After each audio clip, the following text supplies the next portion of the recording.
Hello students, welcome to the PNT coaching classes learn easily and smartly.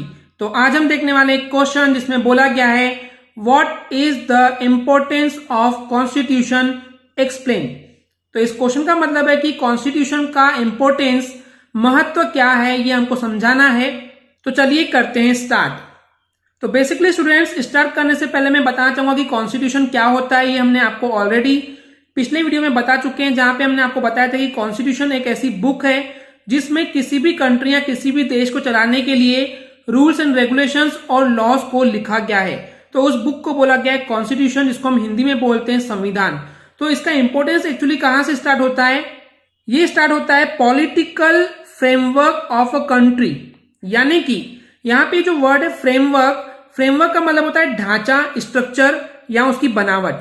Okay, तो basically किसी भी एक देश के लिए, एक कंट्री के लिए जो उसका बेसिक पॉलिटिकल फ्रेमवर्क यानी कि उसका जो बेसिक राजनीतिक ढांचा है, बनावट है, यानी कि उसकी पॉलिटिक्स में मेन कौन है, हेड कौन है, प्राइम मिनिस्टर है या प्रेसिडेंट है या क्या, किस तरीके से वो कंट्री काम करता है, उसका फ्रेमवर्क क्या है, उसका स्ट्रक्चर क्या है, इस पर डिपेंड करता है।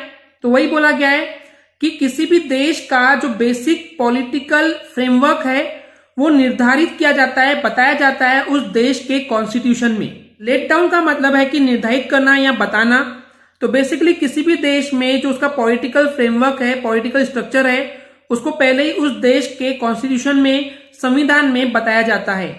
इसके अलावा ये जो कॉन्स्टिट्यूशन है ये स्पेसिफाई करता है, ये बताता है कि उस कॉन्स्टिट्यूशन के सभी कॉन्स्टिट्यूएंट यूनिट का काम क्या है, उनकी शक्तियां क्या है, उनके पावर्स क्या है, उनकी रिस्पॉन्सिबिलिटीज क्या है एंड उसका स्ट्रक्चर कैसा रहेगा। अब बात करते हैं कि कॉन्स्टिट्यूएंट यूनिट्स में क्या क्या आता है। तो उसके अंदर आता है लेजिस्लेचर, जुडिशियरी एंड एग्जीक्यूटिव। तो बेसिकली ओवरऑल इस सेंटेंस का मतलब ये स्टूडेंट्स की जो कॉन्स्टिट्यूएंट यूनिट्स है, तो सबसे पहले ये कॉन्स्टिट्यूएंट यूनिट क्या है समझते हैं। तो किसी भी गवर्नमेंट का कॉन्स्टिट्यूएंट यूनिट का मतलब होता है कि वो गवर्नमेंट जिस चीज से बनी हुई है। जैसे एग्जाम्पल के लिए आप कोई भी चीज खाने की बनाते हैं तो उसमें जो भी चीज डालते हैं जिसको हम इंग्रेडिएंट बोलते हैं, ऐसे ही गवर्नमेंट को यानी कि सरकार को चलाने के लिए जो भी वहां पे मिनिस्टर वगैरह हैं, जो भी चीजें हैं, जैसे कि लेजिस्लेचर हो गया, जुडिशियरी हो गया, एग्जीक्यूटिव हो गया, ये सब चीजें जो है उनको हम बोलते हैं कॉन्स्टिट्यूएंट यूनिट। तो पिछले वीडियो में हमने आपको बताया था कि लेजिस्लेचर क्या होता है, ग्रुप ऑफ पीपल जो कि लॉ को बनाते हैं या फिर चेंज करते हैं। जुडिशियरी यानी कि आपकी अदालत वगैरह हो गई, न्यायपालिका हो गई। एग्जीक्यूटिव यानी कि जो भी काम करने वाले शख्स होते हैं, पीपल होते हैं, वो एग्जीक्यूटिव होते हैं। तो इस तरीके से लेजिस्लेचर, जुडिशियरी और एग्जीक्यूटिव, जिसको हम बोलते हैं कॉन्स्टिट्यूएंट यूनिट्स, तो इन सभी के क्या काम है, क्या पावर्स हैं, क्या इनकी रिस्पॉन्सिबिलिटीज है और क्या इनका स्ट्रक्चर है, वो सब चीजें जो हैं वो कॉन्स्टिट्यूशन में स्पेसिफाई किया गया है, बताया गया है।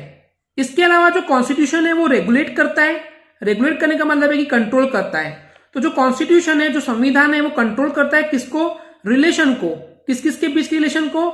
Citizens and units of government, यानी कि जो गवर्नमेंट की इकाइयां हैं, यूनिट्स मतलब जो गवर्नमेंट की यूनिट्स है कौन कौन सी? Legislature, judiciary and executive. तो इनका जो रिलेशन है सिटीजन यानी कि नागरिक के साथ, उसको कंट्रोल कौन करता है, उसको रेगुलेट कौन करता है? उसको रेगुलेट और कंट्रोल करता है कॉन्स्टिट्यूशन, संविधान। इसके अलावा जो कॉन्स्टिट्यूशन है वो ये रिफ्लेक्ट करता है, ये दिखाता है, ये शो करता है कि इस देश के आदर्श कैसे हैं। आइडियल्स मतलब आदर्श कैसे हैं, रूल्स एंड रेगुलेशंस कैसे हैं, किस तरीके से ये देश चलता है।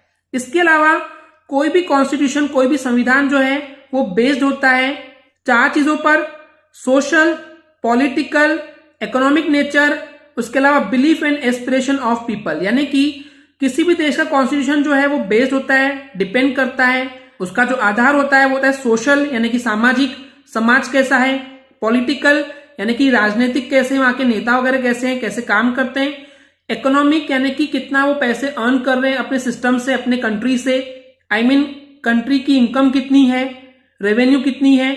उसके अलावा लोगों का भरोसा और वो लोगों की इच्छाएं जो वो चाहते हैं कि हम कैसे बढ़े और हमारा देश कैसे बढ़े, उन सब चीजों पे डिपेंड करता है, बेस्ड है हमारा कॉन्स्टिट्यूशन। ओके स्टूडेंट्स, तो इस तरीके से कॉन्स्टिट्यूशन का बहुत ज्यादा इंपॉर्टेंस है किसी भी कंट्री के ग्रो करने के लिए। आई होप आपको ये क्लियर हो गया होगा। अगर आपको हमारी वीडियो से कुछ भी सीखने मिला या नॉलेज मिला तो प्लीज हमारे चैनल को सब्सक्राइब कीजिए एंड वीडियो को लाइक जरूर करें। आज के लिए इतना ही, थैंक यू।